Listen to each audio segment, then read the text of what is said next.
இந்த பகுதியை உங்களுக்கு வழங்குவோர் பூர்ணிஸ் பொட்டிக், சென்னை. கடந்த ஆட்சி காலத்தில் அமல்படுத்தப்பட்ட பின்பு டெண்டர் எடுத்தவர்களிடம் எங்கள் வியாபாரிகள் பாட்டல்களை கொள்முதல் செய்து வருகிறார்கள். டெண்டர் எடுத்தவர் டாஸ்மாக் கடைக்கு முழு வரி 18% செலுத்துகிறார். டெண்டர் எடுத்தவர் எங்களிடம் வியாபாரியிடம் முழு வரி 18% பெற்று வருகிறார். நாங்கள் கொள்முதல் செய்து அதை சுத்தம் செய்து தரம் பிரித்து வாகனங்கள் மூலம் கம்பெனிக்கு சப்ளை செய்து சப்ளையர்களிடம் அவர்கள் விதிக்கும் மார்ஜின் பைசா 10 பைசா என்ற அளவிற்கு மார்ஜின் 18 வழங்குகிறார்கள். இதை ஜிஎஸ்டி அதிகாரிகள் சட்டத்திற்கு புறம்பாக இருக்கிறது என்று எங்களுக்கு நோட்டீஸ் அனுப்புகிறார்கள். எங்களுடைய கோரிக்கை அரசுக்கு வைப்பது என்னவென்றால், டாஸ்மாக் நிறுவனம் டெண்டர் எடுத்தவரிடம் 18% பெறும் பொழுது மது ஆலை எங்களிடம் பெறும் பாட்டல்களுக்கு 18% வழங்க வேண்டும். அப்படி வழங்கினால் எவ்வித பிரச்சனையும் இன்றி எங்களால் தொடர்ந்து தொழில் செய்ய இயலும். இல்லை என்றால் இத்தொழில் அழிவு நிலைக்கு சென்றுவிடும் என்ற அச்சம் எல்லா வியாபாரிக்கும் ஏற்பட்டிருக்கிறது. இதனால் தமிழகம் முழுவதும் 5 லட்சம் குடும்பங்கள் வேலை வாய்ப்பை இழக்கும் அபாய நிலை ஏற்படுகிறது. எனவே அரசு இது சம்பந்தமாக பலமுறை முறையிட்டிருக்கும் எங்கள் சங்கத்தின் சார்பாக முத்தரப்பு பேச்சுவார்த்தை வேண்டும் என்று. அந்த முத்தரப்பு பேச்சுவார்த்தையில் டாஸ்மாக் அமைச்சர், அவருடைய துறையை சார்ந்த உயர் அதிகாரிகள், வணிக வரித்துறை அமைச்சர் அவர் துறை சார்ந்த உயர் அதிகாரிகள் ஒரு தரப்பாகவும், அனைத்து டிஸ்டிலரி உரிமையாளர்கள் ஒரு தரப்பாகவும், பாட்டல் வியாபாரி நலச்சங்கம் வைத்திருக்கும் எங்கள் சங்கத்தை சார்ந்த நிர்வாகிகள் 6 பேர் கொண்ட குழு ஒரு குழுவாகவும் ஆக 3 பேரும் இணைந்து பேச்சு நடத்தினால் இந்த பாட்டல் தொழிலில் உள்ள அனைத்து பிரச்சனைகளுக்கும் தீர்வு கிடைக்கும் என்பது வியாபாரிகளின் நம்பிக்கையாக உள்ளது. இதை பல ஆண்டுகளாக போன ஆட்சியிலும் வலியுறுத்தினோம். செந்தில் பாலாஜி முத்துச்சாமி வலியுறுத்தினோம். ஆனா அது நடைமுறைக்கு வரல. இப்ப மக்கள் ஆட்சி ஏற்பட்டிருக்க மாற்றங்கள் ஏற்பட்டு மக்கள் முதல்வருக்கும் இதை 4 முறை அனுப்பி இருக்கோம் மனுவா. அமைச்சர் விக்னேஷ் அவர்களை நேரடியாக 4 முறை சந்திச்சிருக்கோம். வணிக வரித்துறை அமைச்சர் 2 முறை சந்திச்சிருக்கோம். அவங்க கருணை கொண்டு உடனடியாக முத்தரப்பு பேச்சுவார்த்தைக்கு அழைப்பு கொடுக்கணும் என்றத இந்த கோரிக்கையை நாங்கள் வைக்கிறோம். மேற்கொண்டு எங்களுடைய மாநில பொதுச்செயலாளர் அவர்கள் சில விளக்கங்களை கொடுப்பார். கொஞ்சம் சார், 500 குடும்பங்கள் இருக்கு. இந்த தொழிலை தொடர்ந்து செஞ்சு வருகிறோம். இந்த டெண்டர் எடுக்கிறதுலையும் பாட்டில் நாங்கள் எடுத்து தரம் பிரிச்சு அனுப்புறதுலையும் இந்த ஜிஎஸ்டி பிரச்சனை ரொம்ப நாளாக இருந்துட்டு இருக்கு. இதை பலமுறை அமைச்சர் இடத்துலையும் மது ஆலைகள் உரிமையில பேசிட்டோம். எந்த ஒரு தீர்வு நடவடிக்கை இது வரைக்கும் வரல. இப்ப நம்ம புதிய அரசு அமைஞ்ச உடனே அமைச்சரை 4 முறை சந்திச்சு இந்த விஷயமா பேசியிருந்தோம். அதுக்கு ஒரு சரியான இது இல்லை. இந்த பைபேக் சிஸ்டம் வந்ததுல இருந்தா இந்த குளறுபடிகள் அதிகமா இருக்கு.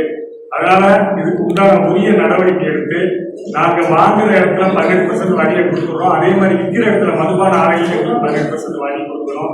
அதே மாதிரி இந்த டெண்டர் முறையில பல குளறுபடிகள் அதிகமா இருக்கு. அதையும் சரி செய்யணும்.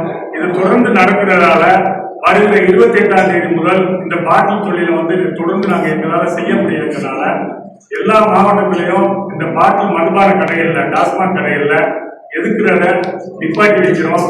தொடர்ந்து இந்த பிரச்சனை முடிஞ்சதுக்கு அப்புறம் அந்த பைபேக் பாட்டில எடுத்துக்கலாம் சொல்லி நாங்க சங்கம் முடிவு பண்ணியிருக்கோம். அதனால அரசாங்கம் இதை ஒரு கோரிக்கையை எடுத்துக்கிட்டு பாட்டில் வியாபாரிகளின் நலனையும் இந்த ஜிஎஸ்டி பிரச்சனையிலிருந்து எங்களை காப்பாற்றுறதுக்கு இந்த அரசு எங்களுக்கு முழு ஒத்துழைப்பை கொடுத்து எங்கள் பாட்டில் தொழிலை காக்கும்படி உங்களை வலியுறுத்தி கேட்டுக்கிறாங்க தமிழ்நாடு பாட்டில் வியாபாரிகள் சங்கம்.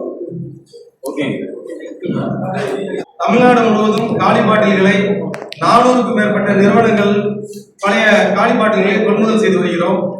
தற்பொழுது டெண்டர் முறையில் 18% ஃபுல் டாக்ஸ் வரி விதிக்கிறார்கள். ஆனால் நாங்கள் கொடுக்கும் பொழுது அதற்கு மார்க்கெட் டாக்ஸாக மதுபான ஆலைகள் அதை பெறுகிறார்கள். ஆனால் மதுபான ஆலைகளில் இருந்து இதுவரை ஒரு பைசா கூட எங்களது நிறுவனத்திற்கு குறிப்பாக மதுபான ஆலை உரிமையாளர்களிடமிருந்து எந்த விதமான வரி விதிப்பையும் எங்களுக்கு தருவதில்லை. கொள்முதல் செய்கின்ற இடங்களில் நாங்கள் கட்டுகின்ற வரியை மதுபான ஆலைகளிலிருந்து பெற முடியவில்லை. எங்களுடைய தலையாய பிரச்சனை என்னவென்றால் இந்த மார்ஜின் டாக்ஸாக நாங்கள் போடுகின்றதுதான். அதாவது நாங்கள் ஒரு பாட்டிலை 90 பைசாவுக்கு கொள்முதல் செய்து 2 ரூபாய்க்கு விற்கும் பொழுது 1 ரூபாய் 10 பைசா என்ற அளவிற்கு லாபமாக கணக்கிட்டு அதற்கு வரி விதிக்கிறார்கள். ஆனால் அந்த வரியை மதுபான ஆலை உரிமையாளர்கள் வழங்குவதில்லை. அதனால் எங்களுடைய பிரதான பிரச்சனையாக ஜிஎஸ்டியை மதுபான ஆலைகளிடமிருந்து பெற்றுத்தர வேண்டும் என்ற கோரிக்கையை வலியுறுத்தி வருகின்ற 28/8/2026 முதல் தொடர்ந்து தமிழகம் முழுவதும் உள்ள மதுபான கூடங்களில் இருந்து டாஸ்மாக் பாட்டில்களை கொள்முதல் செய்வதில்லை என்பதை உறுதியான முடிவாக எடுத்துள்ளோம். தொடர்ந்து அதற்கு அடுத்தபடியாக அரசானது வெண்டிங் மிஷின், அதே போல டாஸ்மாக் தொழிலாளர்களை மதுபான பாட்டில்களை வாங்குவது என்று பல்வேறு பிரச்சனைகள் இருந்து வருகிறது. கடந்த 10 ஆண்டுகளுக்கு முன்பெல்லாம் இது போன்ற பிரச்சனைகள் இல்லை. தற்பொழுது இந்த பிரச்சனைகளுக்கெல்லாம் காரணம் இந்த டெண்டர் பாட்டில் என்ற நடைமுறைதான். 9 மாவட்டங்களில் டெண்டர் இல்லாத பொழுது எந்த இடங்களிலும் பாட்டில்கள் எல்லாம் தேக்கவில்லை. இதை கோர்ட் சொல்கிறது, நீதிபதிகள் சொல்கிறார்கள் என்று சொல்கிறார்கள். ஆனால் இதற்கு ஒரே தீர்வு என்னவென்றால் பாட்டில்களுக்கு உரிய விலை கொடுத்தால் இந்த பாட்டில் எங்கும் தேங்காது என்பதை உறுதியாக சொல்கிறோம். நாங்கள் 400 வியாபாரிகளும் 4200 கடைகளிலும் கொள்முதல் செய்வதற்கு தயாராக உள்ளோம். பாட்டில்களுக்கு உரிய விலை இல்லாதவர்கள்தான் பாட்டில்கள் சாலைகளிலும் கழிவுகளிலும் தேங்கி கிடைக்கின்றது என்பதை தெரிவித்துக் கொண்டு இது போன்ற பிரச்சனைகளை களைய வேண்டும் என்றால் IAS அதிகாரிகளை மட்டும் எடுத்து வைத்துக் கொண்டு முடிவெடுக்காமல் எங்களை போன்ற வியாபாரிகளையும் கலந்து பேசி முடிவெடுக்க வேண்டும் என்று இந்த அரசை வலியுறுத்தி வருகின்ற 28ஆம் தேதியிலிருந்து பாட்டில் கொள்முதல் செய்வதில்லை என தமிழகம் முழுவதும் புறக்கணிக்கின்றோம்.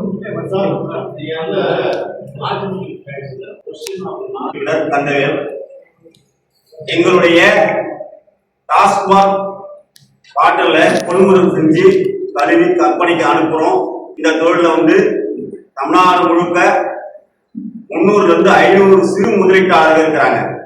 தொழில் வளர்ச்சிக்காக சிறு முதலீட்டாளர்களை தேடியும் பெருமுதலீட்டாளர் தேடியும் இந்த அரசு போகும்போது இருக்கிற முதல் செஞ்சு தொழில் செய்யற எங்களை காப்பாற்றணும்ன்ற கோரிக்கையை நாங்க பல ஆண்டுகளா வச்சிருக்கோம். உடனடியா அரசு இதுல கவனம் செலுத்தி இருக்கிற இந்த 500 சிறு முதலீட்டாளர்களும் அவர்களை நம்பி தமிழகம் முழுவதும் 5 லட்சம் குடும்பங்கள் வாழ்கிறார்கள். அவர்களுக்கு வேலை வாய்ப்பு வழங்கி வருகிறோம்.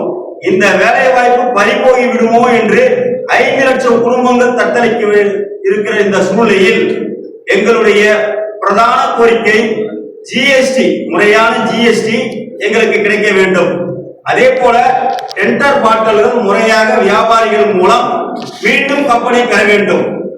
இந்த 2 நிலைகளையும் சரியாக செயல்படுத்தினால் இந்த பிரச்சனை தீரும். இதற்காக நாங்கள் பல்வேறு அதிகாரிகளையும் அமைச்சர்களையும் கடந்த ஆட்சி காலத்திலும் இந்த ஆட்சியிலும் சந்தித்து வருகிறோம். அவர்களிடம் முத்தரப்பு பேச்சுவார்த்தை நாங்கள் கேட்பது, முத்தரப்பு பேச்சுவார்த்தை நடத்த வேண்டும். முத்தரப்பு பேச்சுவார்த்தையில் டாஸ்மாக் அமைச்சர், அவருடைய துறையின் உயர் அமைச்சர்கள், வணிக வரித்துறை அமைச்சர், அவர் துறையின் உயர் அமைச்சர்கள் ஒருவரும் அதிகாரிகள், அடுத்து அனைத்து டிஸ்டிலரி உரிமையாளர்கள் மற்றும் வியாபார சங்க, எங்க சங்கத்தை சார்ந்த 6 பேர் கொண்ட குழு, இதை 3 பேரும் ஒரே அமர்வில் அமர்ந்து பேச்சு நடத்தினால் அனைத்து விதமான பிரச்சனைகளுக்கும் முடிவு வரும். இதை ஏன் அரசு செய்ய முன்வரவில்லை என்று எங்களுக்கு தெரியவில்லை. நாங்கள் பிரச்சனை இல்லாமல் தொழில் செய்து வாழ வேண்டும் என்று விரும்புவதால் தான் முத்தரப்பு பேச்சுவார்த்தையை வலியுறுத்தி வருகிறோம். அரசு கருணை கொண்டு உடனடியாக முத்தரப்பு பேச்சுவார்த்தைக்கு ஏற்பாடு செய்ய வேண்டும்.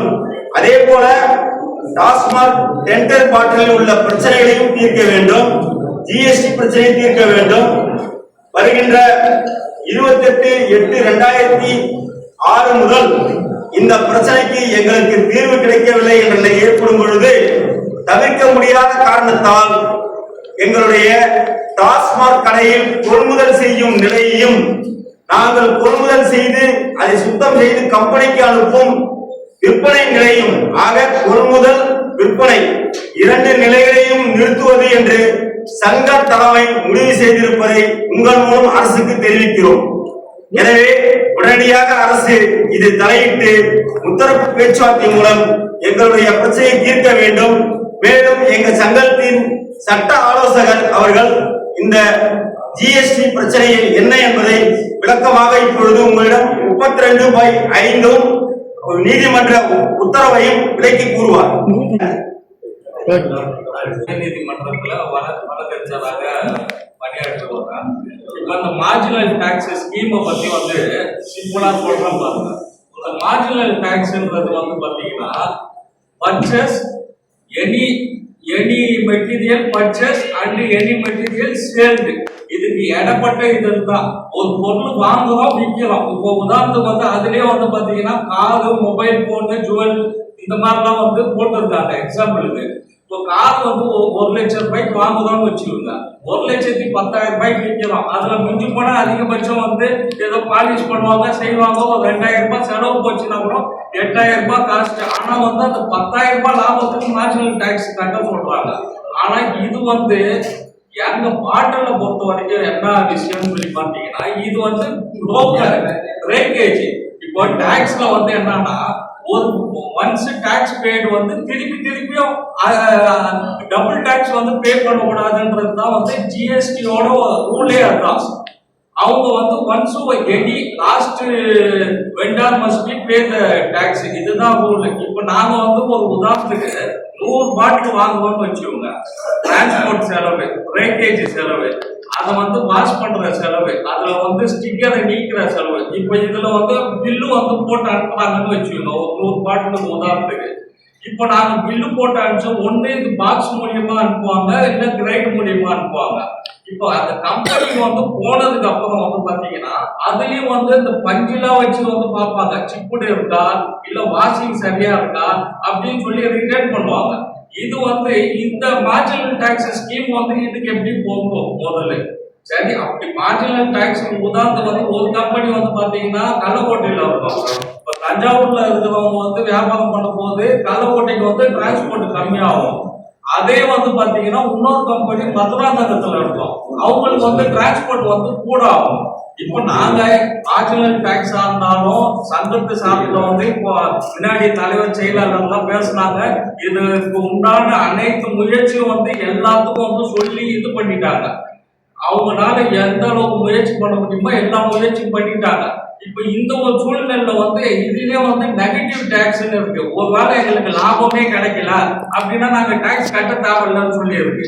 அப்ப நெகட்டிவ் டாக்ஸ்ன்றது எப்படி முடிவு பண்ண முடியும்? ஒரு ஐட்டம் போச்சுன்னா காப்பி ரைட்டு, ட்ரேட்மார்க் ரைட் வந்து எல்லா பாட்டிலுக்கும் வந்து இது பண்ணி வச்சிருக்காங்க. அந்த பாட்டில் அந்த கம்பெனிக்கு தான் விற்கணும். இதே 20 வருஷத்துக்கு முன்னாடி எல்லாம் காமன் பாட்டிலா இருந்து எந்த பாட்டிலையும் எந்த கம்பெனிக்கு வேணாலும் வித்துக்கலாம். பக்கத்துல இருக்கிற டிஸ்டிலரிக்கு அவங்களுக்கு டிரான்ஸ்போர்ட்டுக்கு எது வசதியோ அங்க வந்து வித்துருவாங்க.